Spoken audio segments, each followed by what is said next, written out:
It's one thing to see The Last of Us, to read about it and talk about it. It's another thing entirely to play it and experience it.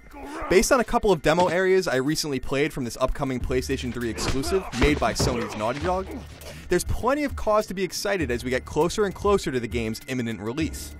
It's clear almost right off the bat that The Last of Us is a marvel of production value.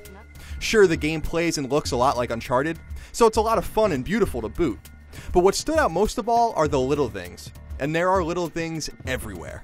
Protagonists Joel and Ellie are constantly talking to one another as they explore the dilapidated post-apocalyptic United States. Each of their conversations is tailored to the situation at hand, and their contextual chatter is incessant. Must be hard. Just leaving all your stuff behind like that. That ain't the hard part. At one point, Ellie and Joel walk into a record store. She starts flipping through some old LPs, commenting on how sad it is that no one's around to listen to them. All this music that's just sitting here.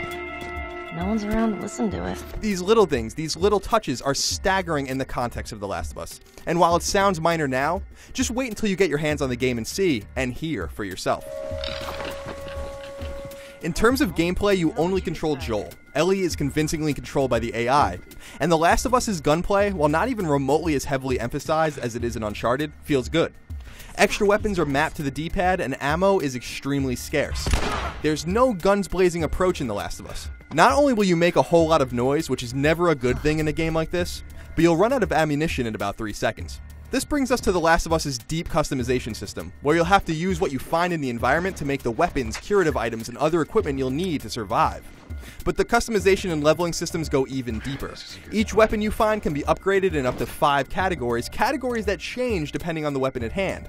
You won't be able to upgrade every weapon fully considering the items you need are very scarce, so you'll be forced to make some choices too. Combine this with the crafting system and you're going to be making a lot of makeshift items.